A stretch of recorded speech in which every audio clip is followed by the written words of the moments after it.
Attesa in serata la sentenza di primo grado per l'omicidio di Mattia Caruso. Per l'imputata, la fidanzata Valentina Boscaro, il pubblico ministero ha chiesto l'ergastolo. Fredda, da lei nessun segno di pentimento. Tragedia questa mattina tra Lentiai e Querovas. Autista di 35 anni di Salzano, morto nell'impatto tra il suo camion e un grosso cervo. Nel Veronese, 23enne perde la vita uscendo di strada.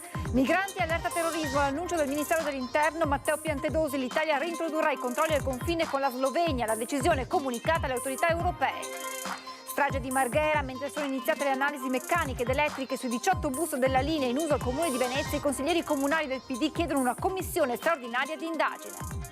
Ad Arsiero ha perso la vita una pensionata di 72 anni durante una passeggiata con il suo cane tra i boschi nei dintorni di casa, è scivolata dal sentiero precipitando nel vuoto per 60 metri. Sull'attentato al giornalista Ario Gervasutti e sui colpi di pistola esplosi nel 2018 contro la sua casa nel Padovano emergono nuovi retroscena, vicenda sconcertante, dice Gervasutti. È stato colpito con un pugno in testa mentre fermava un ladro che aveva appena derubato un turista a San Marco, il racconto di Franco Dei Rossi che denuncia la situazione di illegalità. Ultima tappa della Peregrinatio Corporis di San Pio X. Nella notte le reliquie di Papa Sarto sono arrivate alla Basilica di Santa Maria della Salute a Venezia. Il patriarca Moraglia invoca che la Chiesa si concentri sulla santità. Edizione regionale dei telegiornali di Antenna 3, buonasera e ben ritrovati. In primo piano la sentenza attesa nella tarda serata di oggi, sentenza di primo grado nell'ambito del processo per l'omicidio di Mattia Caruso, che vede imputata Valentina Boscaro, la donna con cui aveva una relazione. Il pubblico ministero ha chiesto per lei l'ergastolo, ma ricostruiamo la giornata vissuta oggi in aula nel Tribunale di Padova. Valentina Boscaro ha agito con la precisa volontà di uccidere, non ha mai mostrato vero pentimento, ha confessato l'omicidio di Mattia Caruso solo quando è stata scoperta e poi c'è la forza con cui ha inferto la coltellata al cuore e le bugie raccontate prima di ammettere di aver ucciso il ragazzo con cui aveva una relazione. Per questi motivi il pubblico ministero Valeria Sanzari ha chiesto l'ergastolo per la 31enne a processo per omicidio volontario. Il delitto era avvenuto la notte del 25 settembre del 2022 dopo una serata nel locale ai Laghetti di Montegrotto Terme. In aula oggi le fasi finali del processo di primo grado. Nella requisitoria durata mezz'ora la pubblica accusa ha contestato il movente dell'accoltellamento per paura. Valentina Boscaro non aveva segni su corpo e abiti, mentre ha sottolineato le sue menzogne come le accuse rivolte prima a un generico magrebino sconosciuto e poi tirando in ballo un amico di Mattia Caruso che l'ha denunciata poi per calunnia. Il pubblico ministero ha sottolineato la volontà della donna di manipolare la gravità del fatto, per questo ha chiesto la massima pena e la detenzione in carcere, non più ai domiciliari. In tribunale a Padova poi si sono seguiti gli interventi delle legali della famiglia Caruso che hanno riconosciuto nell'accoltellamento di Mattia da parte di Valentina di un gesto di impeto, ma allo stesso tempo anche di un'eventualità che la giovane si aspettava come possibile, visto che un mese e mezzo prima del delitto aveva minacciato via SMS Caruso di piantargli un coltello nel cuore. Le legali dei Caruso hanno sottolineato come la Boscaro non abbia né chiamato i soccorsi né tamponato la ferita di Mattia che stava agonizzando. Poi è stata la volta della difesa della giovane donna che in aula è sempre rimasta seria e non ha mai fatto trasparire alcuna emozione. L'avvocato difensore ha ricordato l'interruzione di gravidanza fatta da Valentina nel gennaio del 2021 per paura dell'atteggiamento violento di Mattia, che a suo dire faceva uso di alcol e droga. Poi ha citato i messaggi inviati proprio da Mattia a suo fratello con una foto che ritraeva Valentina con un occhio tumefatto dopo un incontro sessuale. Il 30enne ucciso in quell'occasione parlava della donna con epiteti dispregiativi. Una lunga requisitoria che si è protratta per ore e di cui i giudici terranno conto in Camera di Consiglio. Tragedia della strada questa mattina tra Lentiai e Querovas. Siamo in provincia di Bellungo, lungo la provinciale della sinistra Piave. Un 35enne di Treviso, ma residente nel Veneziano, è morto in seguito all'impatto tra il suo camion che stava guidando e un grosso cervo. Un camionista è morto poco dopo le 7 di questa mattina sulla provinciale della Sinistra Piave fra Lentiai e Quero Vas. Il mezzo pesante che guidava è finito fuori strada dopo aver impattato contro un cervo che in seguito all'investimento è finito dentro la cabina di guida. A perdere la vita Manuel Favaro, originario di Treviso ma residente a Salzano nel veneziano di soli 35 anni. Per lui non c'è stato nulla da fare, pure i sanitari dell'elisoccorso di Treviso si sono dovuti arrendere di fronte ai disperati quanto vani tentativi di rianimazione. L'impatto devastante è accaduto in località Molinello e il camion stava procedendo in direzione Belluno. Fortunatamente illeso il conducente di una Panda che sopraggiungeva dalla direzione opposta e che è rimasto parzialmente coinvolto nell'incidente. I soccorsi sono scattati immediatamente in zona, oltre all'ambulanza di Feltre e l'elicottero di Treviso sono arrivati i carabinieri e i vigili del fuoco da Belluno e da Feltre con l'autogru. Dopo il nulla osta della magistratura, la salma del 35enne è stata rimossa per essere affidata al carro funebre. Manuel Favaro lavorava alla Vecchiato Autotrasporti di Preganzioli in provincia di Treviso. Il nuoto e la bicicletta le sue grandi passioni. Lascia la compagna e una figlia piccola. E un'altra tragedia della strada a Monteforte d'Alpone nel Veronese, dove a perdere la vita è un 23enne di origini indiane. E il tutto è accaduto la notte scorsa, quando l'auto guidata dal giovane è finita fuori strada autonomamente e finendo la sua corsa contro un muro che delimita via 20 settembre. Sul posto sono immediatamente arrivati i vigili del fuoco che hanno estratto dalle lamiere il conducente, poi affidato alle cure dei sanitari del SUEM, che però non hanno potuto fare altro che constatare il decesso. Sul posto anche i carabinieri che hanno eseguito i rilievi per ricostruire l'esatta dinamica del sinistro. Il governo italiano ha comunicato la volontà di reintrodurre i controlli alle frontiere interne con la Slovenia. Lo si legge nel comunicato di Palazzo Chigi. Il ripristino dei controlli alle frontiere interne, già adottato nell'area Schengen, è stato comunicato dal ministro Piantedosi alla vicepresidente della Commissione europea, al commissario europeo, alla presidente del Parlamento europeo, al segretario generale del Consiglio dell'Unione europea. L'intensificarsi dei focolai di crisi ai confini dell'Europa, prosegue la nota del governo, in particolare dopo l'attacco condotto nei confronti di Israele, ha infatti aumentato il livello di minaccia di azioni violente anche all'interno dell'Unione europea. Sono iniziate le analisi meccaniche ed elettriche sui 18 bus linea in uso al Comune di Venezia. Intanto i consiglieri comunali del Partito Democratico chiedono una commissione straordinaria di indagine. In attesa del primo sopralluogo il 25 ottobre della superperizia sul cavalcavia superiore di Marghera dell'ingegner Migliorino, funzionario del Ministero dei Trasporti definito il mastino per le analisi sullo stato del ponte Morandi, è iniziata l'analisi chiesta dal comune dei 18 bus di La Linea. Un'analisi tecnica sui mezzi e sulle carte che ha come sfondo lo scontro avvenuto nei giorni scorsi tra i produttori cinesi e il comune, appunto, dopo la decisione di quest'ultimo di sospendere il servizio all'indomani del secondo incidente, avvenuto sabato sera in via Carducci a Mestre. I primi due mezzi analizzati approfonditamente hanno superato l'esame. Nessun problema a freni e sterzo né alla parte elettrica.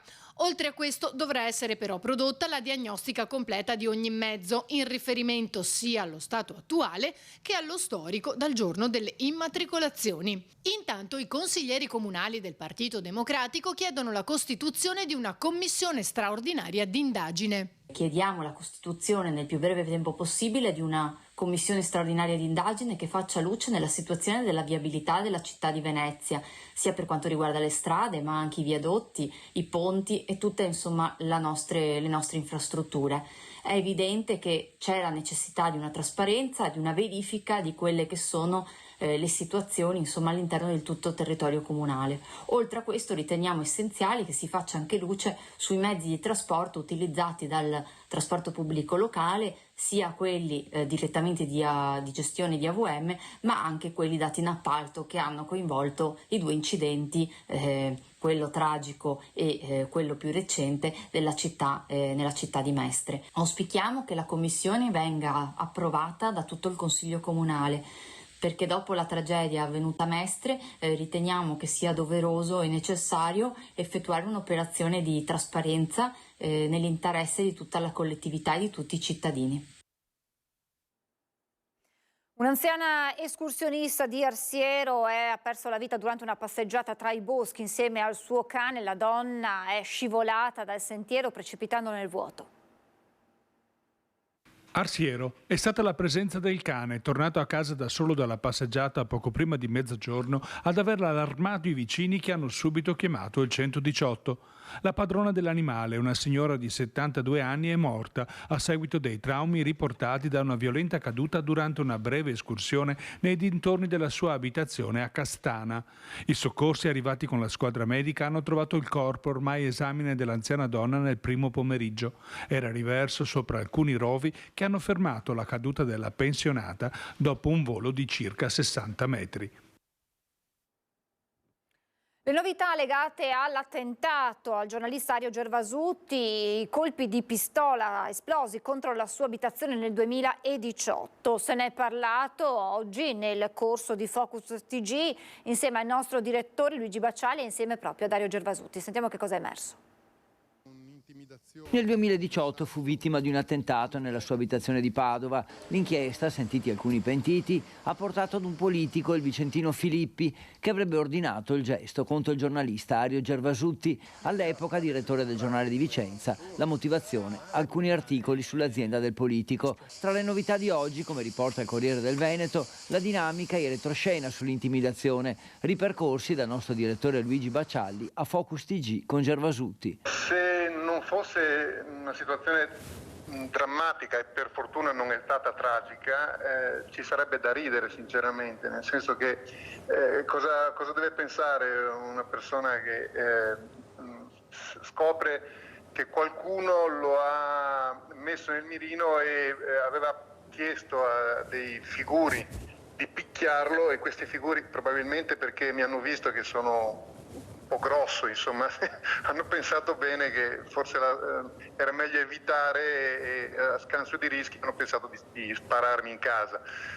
Insomma, siamo alla farsa più che alla tragedia, per fortuna. Sono elementi ancora più sconcertanti, no? Che si aggiungono a quelli di cui già avevamo avuto notizia, Dario. Resta diciamo lo sconcerto e il rammarico io trovo che al cuore di tutto ci sia una carenza culturale in senso pieno del termine, cioè la mancanza di quelli che sono i fondamentali della convivenza civile. Intanto si è chiusa l'inchiesta della DDA di Venezia, con 43 indagati per vari episodi, compreso l'attentato a Gervasutti del luglio 2018.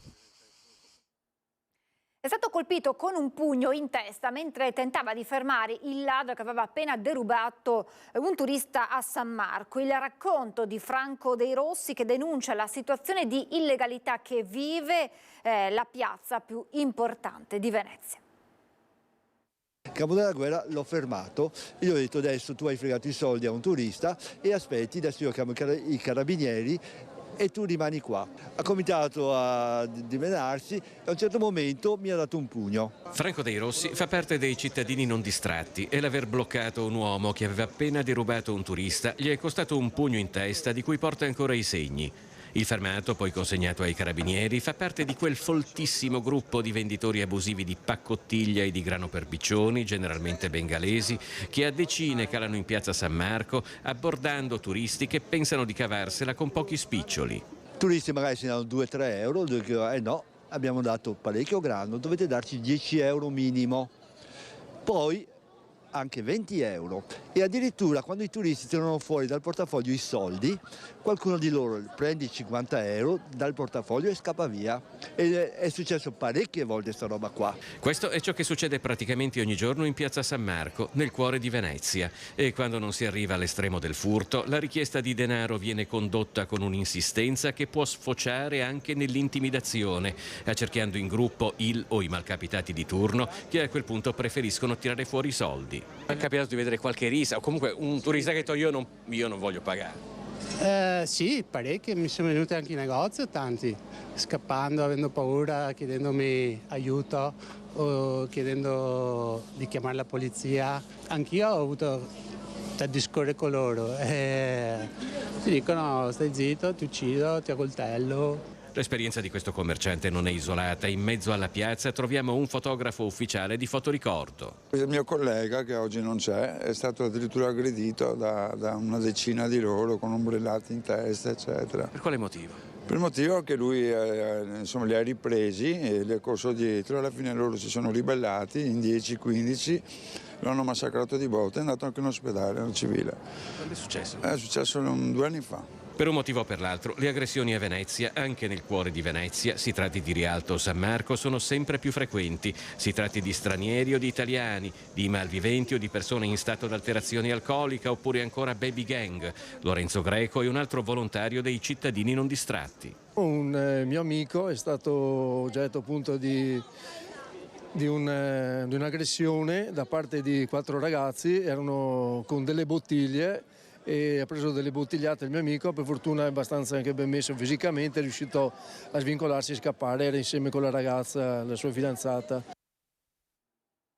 Violenza anche al ponte dell'Accademia, restiamo a Venezia dove 2 turisti australiani intorno ai 40 anni sono stati accoltellati e sono ricoverati all'ospedale di Venezia, uno in terapia intensiva per il decorso post-operatorio e l'altro in osservazione in lungodegenza. I 2 assieme ad altri connazionali hanno avuto un violento diverbio con 2 cittadini probabilmente dell'est Europa che avrebbero fatto degli apprezzamenti nei confronti di una ragazza, un diverbio durante il quale è spuntato il coltello con il quale sono stati feriti i 2 australiani. Gli aggressori sono fuggiti mentre sul posto è arrivata la polizia che sta portando avanti le indagini. Poche notti fa un giovane veneziano era stato picchiato e rapinato da 3 persone, anche in questo caso probabilmente persone dell'est Europa che lo avevano avvicinato con la scusa di chiedergli una sigaretta. E ancora un episodio di violenza, questa volta alla stazione di Padova, notte movimentata con 2 giovani aggrediti da 3 stranieri rintracciati e denunciati dai carabinieri. Ancora un episodio di violenza nella zona della stazione di Padova, una zona che di giorno è molto affollata come vedete in questo momento, poi la sera invece le presenze si diradano ed è anche molto più difficile controllare quello che accade. L'ennesimo episodio di violenza, dicevo, con 2 cittadini marocchini che sono stati aggrediti alle spalle con una catena, un coltello, feriti, vanno al pronto soccorso, poi tornano in stazione, chiamano le forze dell'ordine che arrivano e riescono a rintracciare i 3 presunti responsabili che vengono denunciati. Ancora l'ennesima notte di violenza in stazione.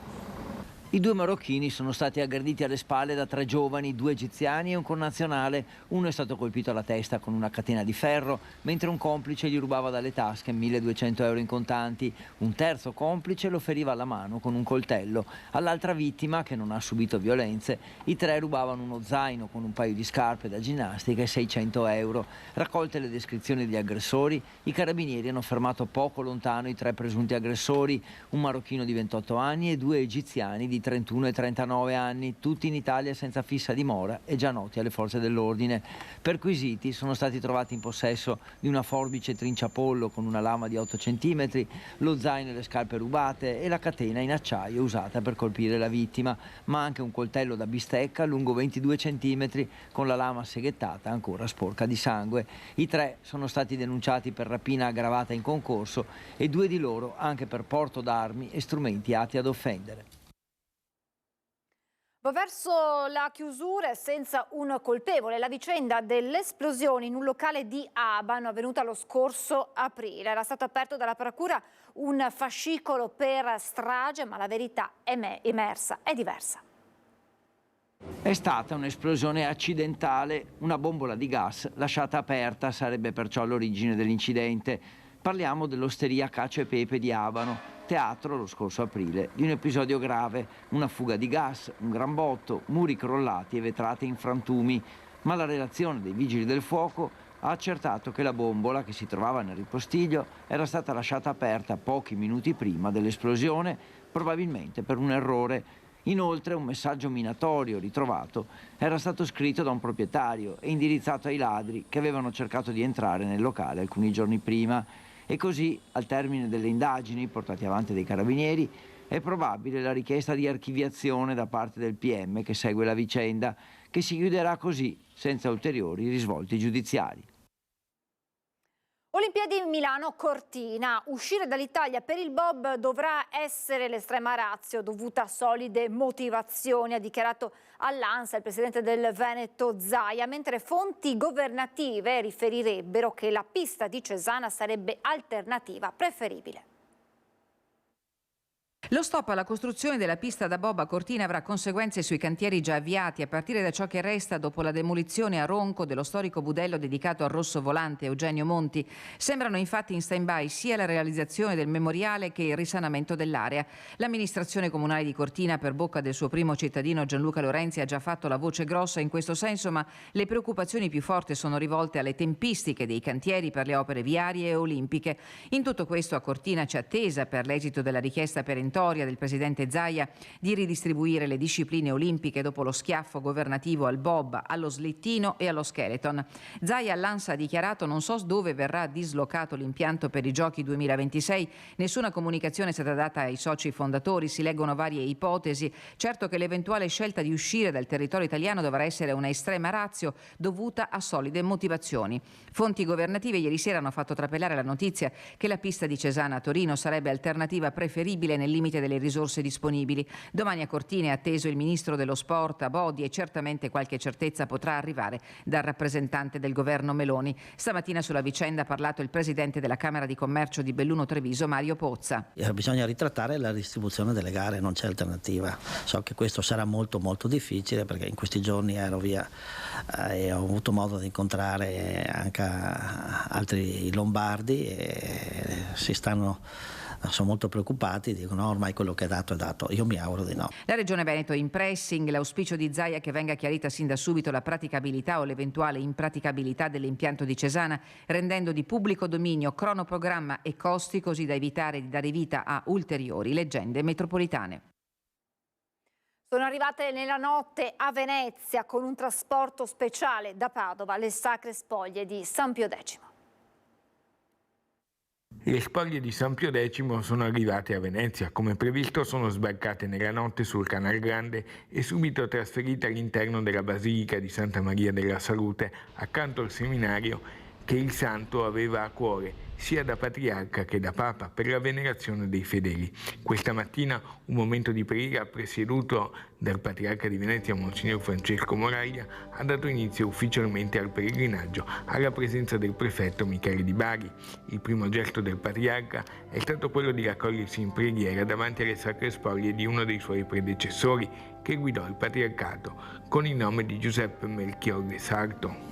Questo pellegrinaggio, ha sottolineato il patriarca, diventa occasione per tutti di una riflessione sulla Chiesa e sulla chiamata alla santità di ogni uomo e donna del nostro tempo. La Chiesa c'è come spazio di Dio. Se la Chiesa non è e non offre questa caratteristica fondamentale, questa sua nota fondamentale, la santità, allora la Chiesa è ripiegata su se stessa. Tante le occasioni di preghiera e di conoscenza sulla figura di San Pio X che verranno proposte fino a venerdì in Basilica alla Salute, sabato e domenica a Marghera. Tra queste la Santa Messa di venerdì alle ore 18 in Basilica alla Salute, che Antena 3 trasmetterà in diretta. Giuseppe Melchiorre Sarto, se andiamo a vedere nelle documentazioni in archivio, era il più intelligente. Una ricchezza umana impressionante, cantava bene, era una persona di incontro, si faceva amare, così fece a Tombolo, così fece a Salzano, ma non poteva accedere ai gradi accademici. Eppure risultò quell'uomo scelto da Dio. È tutto per questa edizione, vi lascio come sempre le previsioni del tempo. Grazie per averci seguito, buona serata.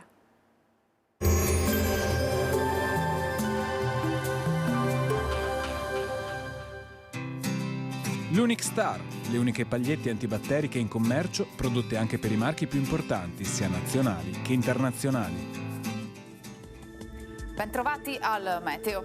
Una perturbazione avanza sull'Italia, dando vita ad una fase di forte maltempo. Vediamo il dettaglio di giovedì 19 ottobre. Sul Veneto sin dal mattino tempo piuttosto instabile, con rovesci e temporali che bagneranno la nostra regione, sospinti da forti venti di scirocco. Le temperature infatti saranno in lieve aumento, minime sui 12-13 gradi, massime invece stazionarie tra 15 e 17 gradi all'incirca. Spostiamoci ora sul Friuli Venezia Giulia. Anche qui avremo piogge diffuse, in genere moderate e abbondanti. Saranno possibili localmente anche fenomeni molto intensi. Temperature minime tra 13 e 17 gradi, massime sui 16-20 gradi. Infine diamo uno sguardo alla situazione del Trentino Alto Adige, dove il tempo peggiora con precipitazioni un po' ovunque. Temperature minime intorno ai 13 gradi, massime sui 17 all'incirca. Dal meteo di Antenna 3 per ora è tutto, arrivederci al prossimo aggiornamento.